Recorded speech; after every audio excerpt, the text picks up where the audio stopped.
अच्छा जी, तो नेक्स्ट है हमारा कंप्यूटर। और कंप्यूटर के अंदर लास्ट क्लास के अंदर हमने प्रॉब्लम सॉल्विंग, प्रॉब्लम क्या होती है, प्रॉब्लम का सॉल्यूशन किस तरीके से निकालते हैं, प्रॉब्लम सॉल्विंग के अंदर कितने स्टेप्स मौजूद होते हैं, ये सारी बातें जो कि chapter one basically total theory है। कुछ चीज़ें हैं बीच में, एल्गोरिथम वगैरह किस तरीके से बनाते हैं, फ्लो चार्ट किस तरीके से बनाते हैं, ये चीज़ें थोड़ी सी समझने वाली होती है। और बाकी मोस्टली 80%, 80 to 90% चैप्टर जो है वो बिल्कुल थ्योरी बेस्ड है। और चैप्टर टू से फिर आपके जो है वो असल प्रैक्टिकल चीज़ें जो है वो स्टार्ट होती है। तो लास्ट क्लास में हमने प्रॉब्लम सॉल्विंग की सारी चीज़ें जो है वो हमने डिस्कस कर ली थी। और आज इस क्लास में जो है हमने एल्गोरिथम के ऊपर बात करनी है कि एल्गोरिथम क्या होता है। तो मैंने आई गेस लास्ट क्लास में भी ये बताया था कि एल्गोरिथम बेसिकली एक स्टेप बाय स्टेप इंस्ट्रक्शंस होती हैं किसी भी प्रॉब्लम को सॉल्व करने के लिए। मतलब आपने लेट्स से आपने चाय बनानी है, बेसिक एग्जाम्पल है, तो आपने चाय बनानी है। तो चाय बनाने में क्या स्टेप्स आपको फॉलो करने पड़ेंगे? पहले आपने जो है वो कोई एक पैन ले लेना है, उसके अंदर आपने जो है पहला स्टेप हो गया। सबसे पहले एल्गोरिथम का जो स्टेप होता है ना वो होता है स्टार्ट। कोई भी काम कर रहे हैं तो सबसे पहला स्टेप में स्टार्ट ही लिखते हैं, स्टार्ट। उसके बाद दूसरे स्टेप में हम क्या करेंगे कि भाई चाय के अंदर सबसे पहले आप क्या करोगे, आप जो है वो एक पैन लोगे, पैन में आप पानी लोगे, तो ये आप लिख दोगे। उसके बाद देन उसमें आप जो भी आपने चीज़ें वगैरह ऐड करनी है, जो भी मिक्सर उसके अंदर ऐड करना है, वो आप स्टेप बाय स्टेप जो है वो बता दो। तो चाय बनानी है, ये हमारे सामने एक टास्क है। और आपने उसका स्टेप बाय स्टेप लिखते हैं, जिसे रेसिपी बोलते हैं ना, बेसिकली चाय बनाने की recipe, that is basically computer की लैंग्वेज में उसका एल्गोरिथम बोलते हैं, सिंपल वर्ड्स। ऑलराइट, तो ये एल्गोरिथम था। एल्गोरिथम ज़रूरी क्यों होता है? ये बेसिकली इसलिए ज़रूरी होता है कि प्रोग्राम बनाने से पहले आपको ये क्लैरिटी आ जाए कि आपका प्रोग्राम वर्क किस तरीके से करेगा, अंडरस्टैंडिंग हो जाए आपको। क्योंकि डायरेक्ट प्रोग्राम लिखने के अंदर फिर आपको क्या, आपको सिंटैक्स का भी ध्यान रखना पड़ता है, और भी दूसरे एरर्स होते हैं जिनको आपने माइंड में रखना पड़ता है। तो अगर आपके माइंड में ये क्लैरिटी नहीं होगी कि आपका प्रोग्राम वर्क किस तरीके से कर रहा है, तो आप ज़्यादा गलतियाँ करोगे प्रोग्राम लिखते हुए। तो एल्गोरिथम अगर आपके सामने होता है तो फिर आप जो है वो इजीली क्या करते हो, उसको सॉल्व कर लोगे। इसके आसान सी मैं आपको बेसिक एग्जांपल देके समझाता हूँ। आपके सामने मैथ का कोई क्वेश्चन है, मैं ये एग्जांपल दे रहा था कि अगर आपके पास आपको मैथ के क्वेश्चन दे दिया जाए और मैं डायरेक्ट आपसे बोलूँगा भाई इसको सॉल्व करो, तो हो सकता है आप फर्स्ट गो में कुछ गलती कर दो, उसके अंदर कुछ सिली मिस्टेक कर दो, कुछ फॉर्मूला गलत लगा दो, बहुत सारी तरीके की मिस्टेक्स हो सकती हैं। लेकिन मैं पहले क्या करूँ, हम नॉर्मली क्या करते हैं क्लास के अंदर कि हम पहले सिमिलर क्वेश्चन सॉल्व करते हैं, एग्जाम्पल्स वगैरह देखते हैं, जिससे आपको कॉन्सेप्ट क्लियर हो जाता है। देन फिर हम क्या करते हैं, तो एक्चुअल जो एक्सरसाइज वगैरह के क्वेश्चन होते हैं फिर हम वो सॉल्व करते हैं। तो वो फिर एक्सरसाइज के क्वेश्चन सॉल्व करने से पहले ही आपको जो है एक आइडिया हो जाता है कि हाँ भाई किस क्वेश्चन में आपने करना है क्या है। जैसा भी हम मैथ कर रहे थे, मैथ के अंदर अगर मैं आपको एग्जाम्पल ना करवाऊँ, मैं आपको डायरेक्ट बोलूँ कि चलो हम एक्सरसाइज तो फिर हर क्वेश्चन में मुझे आपको बताना पड़ेगा कि इसमें करना क्या है। लेकिन अभी जैसे हमने जब क्वेश्चंस रिव्यू करें एक्सरसाइज में हम देख रहे थे, तो बहुत सारे क्वेश्चन आपको एटलीस्ट आइडिया हो रहा था कि इसमें करना है क्या है, क्योंकि आपको पता था कि भाई यहाँ पे सेट बिल्डर फॉर्म क्या होती है, डिस्क्रिप्टिव क्या होती है, टाइप्स ऑफ सेट्स क्या होते हैं, सबसेट्स क्या होते हैं, ये सारी चीज़ें आपको पता चलेंगी। ठीक है, तो इसी तरीके से एल्गोरिथम होता है आपका प्रोग्राम लिखने से पहले उसकी पूरी डिस्क्रिप्शन आप कह सकते हो। तो ये एल्गोरिथम क्यों यूज़फुल वगैरह होता है, ये सब मैंने आपको बता दिया, क्या फ़ायदे होते हैं इसके। और यहाँ पर भी इन्होंने क्या बातें लिखी हुई हैं, वो ज़रा हम देख लेते हैं। क्या है role of algorithm in problem solving. ये प्रॉब्लम सॉल्विंग के जो कॉन्सेप्ट है इसके अंदर आपका एल्गोरिथम का क्या रोल होता है। The advantage of using an algorithm to solve a problem और make a decision is that it produces the best possible answer every time. कि एस एल्गोरिथम बेसिकली आपको ये बता देता है कि किसी प्रॉब्लम का बेस्ट सोल्यूशन जो है ना वो क्या हो सकता है। This is useful in solution where accuracy is required और where similar problem need to be solve more often. कह रहे हैं कि अगर आपको ज़्यादा एक्यूरेसी चाहिए और आपको और सिमिलर प्रॉब्लम्स आप इजीली सॉल्व कर पाओ, तो इस वजह से हम क्या करते हैं, हम एल्गोरिथम उसका लिखते हैं। और भी बहुत सारी बातें इन्होंने यहाँ पे लिखी हुई हैं, आप रीड कर सकते हो उसमें। फिर है आपका qualities of a good algorithm. अच्छा भाई ये काम की चीज़ है थोड़ी। सबसे पहले तो देखो यहाँ पे कह रहे हैं कि एक अच्छा एल्गोरिथम के अंदर क्या क्या चीज़ें जो है वो इंक्लूड होनी चाहिए। तो सबसे पहली बात तो ये input and output should be defined precisely. आपके इनपुट आउटपुट बिल्कुल प्रिसाइज वे में जो है वो डिफाइन हुए, वो क्या कौन से इनपुट कहाँ लेने हैं, कौन सा आउटपुट कहाँ पे है, बिल्कुल तरीके से जो है वो define. Each step in the algorithm should be clear and unambiguous, मतलब स्टेप क्लियर हो, कोई स्टेप रिपीट वगैरह ना हो रहा हो, और जो स्टेप आप लिखो उसकी प्रॉपर आपको मीनिंग पता हो कि आपका ये स्टेप जो है आगे वर्क किस तरीके से करेगा, प्रॉब्लम ना हो, कोई रिपीटेशन वगैरह हो जाती है, ये सारी चीज़ें ना हो। Algorithms are supposed to be most effective among many different ways to solve the problem। इन्होंने कुछ अजीब सी बात कर दी है, मतलब आपका सोल्यूशन जो है वो बहुत ज़्यादा इफेक्टिव होना चाहिए और बेस्ट सोल्यूशन होना चाहिए, इनको भी यही कहना चाह रहे हैं। फिर an algorithm should not include computer code. Code basically program को ही बोलते हैं। तो आपका कंप्यूटर कोड इसका नाम मतलब प्रोग्राम का जो कोड होता है, जो मतलब प्रोग्राम आपका होता है वो लैंग्वेज के ऊपर डिपेंड करता है। ठीक है, मतलब हमने पिछली क्लास में हमने देखा था कि प्रोग्रामिंग लैंग्वेज बहुत सारी होती हैं और हर प्रोग्रामिंग लैंग्वेज का जो है अपना सिंटैक्स होता है। जब हम प्रोग्रामिंग स्टार्ट करेंगे तो बेटर आइडिया हो जाएगा। तो एल्गोरिथम के अंदर हम कोड वगैरह नहीं लिखते, ऐसा नहीं है कि आपने जो है ना उसमें किसी लैंग्वेज को फॉलो करते हुए लिख दिया, कि फॉर एग्जांपल अगर आपने इनपुट लेना है तो आपने इनपुट की जगह पे जो है वो इनपुट स्टेटमेंट लिख दी किसी लैंग्वेज। अभी तो आप ये गलती नहीं करोगे, ये गलती आप जब करोगे जब आपको प्रोग्रामिंग स्टार्ट कर दोगे, जब आप हम जब हमें जब प्रोग्रामिंग आ जाती है ना तो हमें बेसिक सिंटैक्स पता चल जाता है। फिर एल्गोरिथम में हम ये गलतियां करते हैं, क्या करते हैं कि कई बार अगर इनपुट लेना है तो इनपुट की जगह पे जो है ना इनपुट स्टेटमेंट उठा के लिखते हैं ना किसी पर्टिकुलर लैंग्वेज की, जो कि गलत हो जाता है, क्योंकि एल्गोरिथम किसी लैंग्वेज के ऊपर डिपेंड नहीं करता। एक प्रॉब्लम है उसका आपने सोल्यूशन लिखना है, अब बाद में अब आप उसका प्रोग्राम किसी भी प्रोग्रामिंग लैंग्वेज में लिखो तो फिर वो उसका सिंटैक्स फॉलो करते हुए आप जो है वो लिख दोगे उसको। ठीक है, तो कंप्यूटर का कोड जो है वो आपके एल्गोरिथम में मौजूद नहीं होना चाहिए। तो ये कुछ क्वालिटीज़ थी गुड एल्गोरिथम की। पहली थी इनपुट आउटपुट प्रिसाइजली डिफाइन हो, हर स्टेप जो है क्लियर और अनएम्बिगस हो, कोई उसके अंदर जो है वो एम्बिगुइटी ना हो। थर्ड स्टेप है कि आपका जो है बेस्ट सॉल्यूशन आपका जो है प्रोड्यूस करे आपका सॉल्यूशन, आपका एल्गोरिथम। और जो लास्ट स्टेप है वो ये है कि लास्ट क्वालिटी जो है कि आपके एल्गोरिथम के अंदर कंप्यूटर कोड मौजूद नहीं होना चाहिए। ठीक है, यहाँ पे ये बात लिखी हुई है कि ऐसा एल्गोरिथम जो कि हर डिफरेंट प्रोग्रामिंग लैंग्वेज के अंदर इस्तेमाल हो सके। अब यहाँ पे जो है आपको कुछ एल्गोरिथम्स की लिख के दिखाया हुआ है कि किस तरीके से हम एल्गोरिथम लिखते हैं। अब जैसे ये पहली एग्जाम्पल इत्तेफाक से कप ऑफ टी की ही आ गई, क्या आपने कप ऑफ चाय बनानी है, पहला स्टेप स्टार्ट और आखिरी स्टेप हमेशा स्टॉप होता है, ये एंड होता है। ठीक है, ये तो फिक्स है। दूसरे स्टेप में क्या कहना है, place the fresh water in a pot और अ केटल। आपने किसी भी पैन में केटल के अंदर जो है आपने वाटर ले लेना है। स्टेप थ्री में क्या करना है, उसको बॉईल करना है। फिर क्या करना है भाई, आपने उसके अंदर जो भी हम चीज़ें वगैरह डालते हैं, पत्ती हो गई, चीनी हो गई, जो भी आपने डालना है उसके अंदर आप वो चीज़ें उसके अंदर ऐड करो। ये सब चीज़ें ऐड करने के बाद आपने उसके अंदर मिल्क ऐड कर देना है, फिर आपने कोई शुगर डाल देनी है, फिर आपने उसको फिर बॉईल करना है। तो ये जो पूरे चाय बनाने के स्टेप्स होते हैं वो इन्होंने यहाँ पे जो है वो लिखे हुए हैं, तो आप ये फॉलो करते हुए चाय बना के देख लेना कैसे बनती है, फिर आप पी के हमें बताना कि कैसी बनी थी आपकी सिन बोर्ड की चाय। ठीक है भाई, उसके बाद है आपका, तो इस तरीके से बेसिकली आपने सारे स्टेप्स कितने होते हैं, ये तो चलो बिल्कुल जनरल एग्जाम्पल थी आपको समझाने के लिए। अब है आगे सम ऑफ टू नंबर्स, इस तरीके के प्रोग्राम हम स्टार्टिंग के अंदर बनाएंगे। ठीक है, तो इसका एल्गोरिथम जरा सही से देख लो। सबसे पहले है स्टार्ट और फिर एंड में स्टॉप होते हैं तो फिक्स हो जाता है। स्टेप टू में कह रहे हैं declare variable num one num two end. भाई देखो, थोड़ा सा लॉजिकली सोचो, आपने आपने दो नंबर को ऐड कराना है तो आपके पास क्या क्या चीज़ें इसमें होनी चाहिए, दो नंबर होंगे, दो नंबर को ऐड कराना है तो दो नंबर भी तो होने चाहिए ना। तो हमें तो नहीं पता कि वो नंबर क्या होंगे, क्योंकि प्रोग्राम तो हम जनरल एल्गोरिथम हम जनरल बनाते हैं। मतलब कि जैसा आपका कैलकुलेटर है ना, कैलकुलेटर आपसे हमेशा आपसे पूछता है कि आपने दो नंबर को अगर ऐड कराना है तो कौन से नंबर हैं वो आप ज़रा बताएं, फिर उनको ऐड कराएंगे।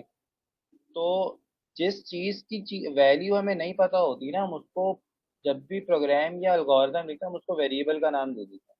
मतलब प्रोग्राम जब हम बना रहे होते हैं ना, जिस चीज़ की वैल्यू हमें नहीं पता या या इन शॉर्ट ये ज़्यादा बेहतर होगा कि जो चीज़ हमें इनपुट लेनी है, मतलब यूज़र से पूछना है, जैसे कैलकुलेटर हमसे पूछता है कि बताओ भाई क्या नंबर आपने ऐड कराना है, ठीक है। तो जो चीज़ हमें यूज़र से इनपुट लेनी होती है, हम क्या करते हैं, हम उसको एक वेरिएबल में सेव कर देते हैं। अब सवाल ये उठता है कि ये वेरिएबल क्या चीज़ होती है। इसकी आसान सी डेफिनेशन मैंने आपको बताया कि भाई ऐसी कोई भी चीज़ जिसकी वैल्यू हमें नहीं पता होती। एक डेफिनेशन ये बन सकती है, ज़्यादातर मैथ के अंदर वैलिड रहेगी। जैसे मैथ के क्वेश्चन में हमें अक्सर होता है ना कि find the value of x या सॉल्व द फॉलोइंग, हमें वैल्यू निकालनी होती है। तो बेसिकली वो एक्स वाई जेड जिसकी भी आपने वैल्यू निकालनी है वो एक वेरिएबल है, उसकी वैल्यू हमें नहीं पता, वो हम फाइंड आउट करते हैं। इसी तरीके से प्रोग्रामिंग के अंदर जब भी आप यूज़र से इनपुट लेते हो तो आपने क्या करना होता है, आपने, अब मान लो कि दो नंबर को ऐड कराने में, मैं इसको थोड़ा सा एक्सप्लेन करने की कोशिश करता हूँ आपके आसानी के लिए। तो लेट्स से हमें दो नंबर को ऐड कराना है, तो सबसे पहले जो है वो मुझे पहला नंबर मेरे पास आना चाहिए, और ये मुझे क्या लेना पड़ेगा, यूज़र से इनपुट लेना पड़ेगा। ठीक है, मैं इनपुट लूँगा। अब इनपुट में वो मुझे कोई भी नंबर दे, वो मुझे 5 दे, 10 दे, या मुझे कोई भी नंबर दे, तो आपके कंप्यूटर को पहले उसको कहीं ना कहीं सेव करना पड़ेगा। ठीक है, ताकि बाद में अगर आपने चाहे एडिशन करानी, चाहे सब्ट्रैक्शन करानी, कुछ भी करना उसके साथ, तो वो आपका पहले से कहीं पे क्या हो, सेव हुआ हुआ हो। तो आपने दो वेरिएबल, अगर दो नंबर आपको चाहिए तो आप दो वेरिएबल बनाओगे। एक नंबर बना दिया, जो पहला नंबर इनपुट आएगा वो उसमें आके सेव हो जाएगा। फिर आपका दूसरा नंबर इनपुट लेंगे, वो आपका इस वेरिएबल में आके सेव हो जाएगा। तो यानी लेट सपोज अगर आपके यूज़र ने क्या करा, 5 एंटर कर दिया, तो यानी नम 1 की वैल्यू क्या हो जाएगी फिर, 5 हो जाएगी। ये 5 के बराबर हो जाएगा। और लेट से अगर आपने उसकी वैल्यू जो है वो num2 की वैल्यू 10 एंटर करी, तो num2 आपका किसके इक्वल हो जाएगा, 10 के बराबर हो जाएगा। सही है, तो 10 के बराबर हो जाएगा। फिर आप क्या करोगे, आप एक वेरिएबल बनाओगे सम का, जिसके अंदर आप इनका रिजल्ट सेव करोगे, जो आपका दोनों का सम सम होगा ना बेसिकली। अब देखो यहाँ पर मैं 5 + 10 नहीं लिखूंगा, यहाँ पे मैं लिखूंगा num1 + num2। मतलब num1 में मेरे यूज़र ने जो भी वैल्यू एंटर करी है वो आ जाएगी यहाँ पे। अगर आपने 5 एंटर करा तो 5 आ जाएगा, अगर आपने 10 एंटर करा तो 10 आ जाएगा, या 6 जो भी आपके यूज़र ने आपको नंबर दिया वो उस नंबर में आके सेव हो जाएगा। सम का वेरिएबल में हम दोनों वेरिएबल्स को क्या करेंगे, प्लस करवा देंगे, तो ये आपका आंसर जो है इस वेरिएबल के अंदर सेव हो जाएगा। फिर आपने क्या करना है, अच्छा, मैंने जैसा आपको लास्ट क्लास में बताया था कि कंप्यूटर जो है वो बहुत ही डम मशीन होती है। मतलब क्या, कि अगर वो खुद ही कुछ नहीं समझेगा, ये बात ध्यान में रखना, वो खुद ही कुछ नहीं समझेगा। अब आप अक्सर शुरू में स्टार्टिंग के अंदर जब हम प्रोग्रामिंग सीखते हैं तो हम गलती ये करते हैं कि हाँ भाई ठीक है, हमने दो नंबर इनपुट ले ली, दो नंबर आ गए, हमने दो नंबर को प्लस भी करा दिया, यानी हमारा काम हो गया, हमने ऐड करा दिया। अब जब आप इस प्रोग्राम को चलाओगे ना तो आपका कोई आउटपुट शो होगा ही नहीं, मतलब कुछ स्क्रीन पे कुछ भी नहीं आएगा आपके। और वो क्यों नहीं आएगा, उसकी वजह ये है कि भाई आपने रिजल्ट तो कैलकुलेट कर लिया बड़े अच्छे तरीके से आपने, या आपका जो है वो रिजल्ट आ गया, लेकिन आपने ये तो बताया ही नहीं कि रिजल्ट को दिखाना भी है। ये तो आपने उसको बताया ही नहीं ना। मैंने क्या बोला था, मैंने कहा जो इंस्ट्रक्शन दोगे वही काम वो करेगा। अगर आपने उसको ये नहीं बोला कि इसको शो भी कराना है स्क्रीन के ऊपर, वो शो नहीं कराएगा, तो वो कैलकुलेट करके बैठ जाएगा आराम से। ठीक है, तो कैलकुलेट करने के बाद फिर आपने क्या कराना पड़ता है, प्रिंट भी कराना पड़ता है। अब ये आउटपुट कह सकते हो इसको, कि जो प्रिंट का मतलब बेसिकली आउटपुट। तो जो भी आपका आपने प्रिंट करवानी है चीज़ स्क्रीन के ऊपर शो करानी है, जैसे मैं, मेरा रिजल्ट जो है वो सम के वेरिएबल के अंदर जो है वो क्या हुआ हुआ है, सेव हुआ हुआ है। तो मैं क्या करूँगा, मैं सम का वेरिएबल प्रिंट करा दूंगा। तो स्क्रीन के ऊपर सम में जो भी आएगा, जैसे 5 + 10 15, तो 15 जो है सम की वैल्यू होगी, और 15 आपका क्या होगा, स्क्रीन पे प्रिंट हो जाएगा। तो ये बेसिकली आपका क्या होता है, एक हमने एल्गोरिथम समझा। ठीक है, अब यहाँ पे देखते हैं इन्होंने प्रॉपर स्टेप्स लिखे हुए हैं। स्टेप 1 जो है वो स्टार्ट है। उसके बाद हमने 2 नंबर को ऐड कराना है, तो हमें 3 वेरिएबल बनाने पड़ेंगे, declare variable num1 num2 and some. ये 3 वेरिएबल जो है वो आपने बना दी, क्योंकि num1 num2 में आपका इनपुट आएगा और सम के अंदर आपका रिजल्ट जो है वो सेव होगा। अच्छा, वेरिएबल का नाम जो है हम अब कुछ भी रख सकते हैं, जैसे यहाँ पे num1 num2 लिखा हुआ है, आप खाली जो है नम कुछ और भी लिख सकते हो। फॉर एग्जाम्पल आप लिख दो, मतलब क्या एग्जाम्पल दूँ मैं? मतलब कुछ भी लिख सकते हो, जैसे कि मैं लिख दूँ कि N1 N2 लिख दूँ खाली, ये भी वैलिड है। हाँ, बस आपने वेरिएबल का नाम रखते हुए ये चीज़ सोचनी होती है कि आपके जो वेरिएबल का नाम रखो थोड़ा मीनिंगफुल हो, ताकि आपको पता रहे किस में क्या आना है। जैसे नंबर नंबर तो क्लियर आपको हो रहा है, इसमें पहला नंबर आएगा, उसमें दूसरा नंबर आएगा, सम के वेरिएबल में दोनों का प्लस होके लिखे जाएंगे। तो इससे मुझे वेरिएबल के नाम से मुझे पता चल रहा है कि किस में क्या आएगा। तो थोड़े मीनिंगफुल नाम रखने होते हैं। और अगले चैप्टर में हम ये भी पढ़ेंगे कि वेरिएबल्स डिक्लेयर करने के रूल्स क्या होते हैं। ठीक है, वो हम अगले चैप्टर का पार्ट है जब प्रोग्रामिंग स्टार्ट करेंगे। तो 3 वेरिएबल आपने बनाए, फिर हम क्या करेंगे, आपका उन वैल्यूज़ को रीड करेंगे। मतलब क्या, हमने इनपुट लिया है, तो इनपुट जब हम लेंगे तो आपका जो कंप्यूटर होगा बेसिकली वो ये चेक करेगा कि num1 और num2 में क्या वैल्यू आई है, उसको चेक करेगा वो। और फिर आपने जो है वो दोनों को ऐड कराना है, और इसका जो रिजल्ट है वो सम के वेरिएबल के अंदर असाइन कर देना है। यहाँ पे इसको उस तरीके से लिख के भी दिखाया हुआ है, सम का वेरिएबल जो है उसमें दोनों ऐड हो जाएंगे। फिर क्या करना है, आपने डिस्प्ले सम, यानी उसको डिस्प्ले भी करवाना है। अब हर लैंग्वेज के अंदर आउटपुट शो करवाने की स्टेटमेंट मौजूद होती है अलग अलग। तो सी प्लस प्लस हम फॉलो करेंगे, तो सी प्लस प्लस में जो स्टेटमेंट होती है वो हम यहाँ पे लिख देंगे। और फिर आपका आउटपुट जनरेट हो गया। अब हम क्या करेंगे, स्टॉप, आपका एल्गोरिथम कंप्लीट हो गया। तो इस तरीके से स्टेप बाय स्टेप सोल्यूशन जो है वो आपने देना होता है। फिर आपका एवरेज आ गया, एवरेज कैलकुलेट करना है। तो अच्छा, मज़े की बात ये है कि अगर आपको किसी चीज़ का सोल्यूशन नहीं पता ना, तो फिर आप एल्गोरिथम भी नहीं लिख सकते। जैसे अगर आपको एवरेज कैलकुलेट करना नहीं आता, तो फिर एवरेज कैलकुलेट करने का एल्गोरिथम भी आप गलत ही लिखोगे। क्योंकि एल्गोरिथम हम लिखते हैं क्यों हैं, कि हमें कोई प्रॉब्लम का सॉल्यूशन करना है, तो उसके कंप्यूटर के थ्रू। तो अगर आपको मैनुअल सॉल्व करना नहीं आता, तो आप कंप्यूटर के थ्रू कैसे सॉल्व करोगे? ठीक है। सो एवरेज कैसे निकालना है, सबसे पहले स्टार्ट। अब अगर आपने 3 नंबर का एवरेज निकालना है, तो 3 वेरिएबल तो आपके इनपुट वो नंबर के हो जाएंगे, नम1 नम2 नम3। और फिर एक वेरिएबल के अंदर आप एवरेज जो होगा वो सेव कराओगे। तो 4 इनपुट आपने, 4 वेरिएबल आपने डिक्लेयर करने पड़ेंगे। उसके बाद उन चारों की, सॉरी 3 की वैल्यू रीड करेंगे जो हमारे इनपुट आए हैं। फिर एवरेज का क्या फॉर्मूला होता है, यहाँ पे इन्होंने मेंशन किया हुआ है कि एवरेज बराबर होता है तीनों मतलब जितने भी नंबर्स हैं आपके, जितने भी नंबर्स का आप सम करने जा रहे हो, जैसे हम 3 नंबर्स का सम करने जा रहे हैं, तो इन तीनों नंबर्स का सम डिवाइडेड बाय जितने नंबर का आपने सम करा है। 3 नंबर का सम करा है तो डिवाइड में आ जाएगा 3। अगर मैं यहाँ पे फॉर एग्जाम्पल 10 नंबर की बात कर रहा हूँ, तो ऊपर पूरे 10 नंबर का आपको सम करना पड़ेगा, डिवाइड में भी फिर 10 ही आएगा। ठीक है। तो यहाँ पर एवरेज का यहाँ पे बता दिए कैसे, किस तरीके से कैलकुलेट होगा। एवरेज का वेरिएबल बराबर होगा किसके, num1 num2 प्लस num3, यानी तीनों वेरिएबल्स का सम, तीनों नंबर्स का sum, divided by number of values जो कि 3 है। तो ये आपका एवरेज कैलकुलेट हो जाएगा, फिर आप इसको डिस्प्ले करा दोगे और फिर आपका एल्गोरिथम एंड। फिर यहाँ पे वॉल्यूम कैलकुलेट किया हुआ है, तो इस तरीके से फिर आपके वही स्टार्ट है, फिर variable. Volume of a box calculate करने के लिए आपको क्या चाहिए होता है, बॉक्स जो होते हैं बेसिकली 3 डायमेंशनल होते हैं, क्यूब होता है। ठीक है। तो उसकी लेंथ भी होती है, उसकी विड्थ भी होती है, उसकी हाइट भी होती है। तो ये 3 चीज़ें तो आपको चाहिए होंगी इनपुट, कि भाई आपका जो भी बॉक्स है उसकी लेंथ कितनी है, उसकी विड्थ कितनी है, उसकी हाइट कितनी है, वो बता दें। तो ये आप दोगे इनपुट,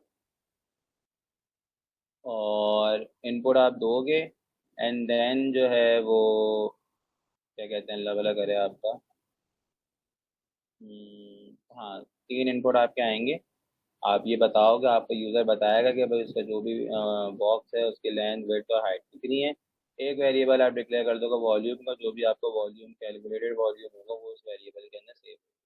वॉल्यूम कैलकुलेट किस तरीके से कहते हैं भाई, लेंथ और ब्रेथ, लेंथ विड्थ और हाइट को आपस से मल्टीप्लाई करा देते हैं सबको, तीनों को, तो आपका वॉल्यूम कैलकुलेट होता है। तो ये आपका वॉल्यूम कैलकुलेट हो जाएगा। फिर आपने उस वॉल्यूम को डिस्प्ले करवा देना और फिर आपका एल्गोरिथम है। तो ये अलग है। फिर परसेंटेज कैलकुलेट करने का, ये लास्ट है आज की क्लास का टॉपिक। परसेंटेज कैलकुलेट करनी है, पहले स्टार्ट आएगा।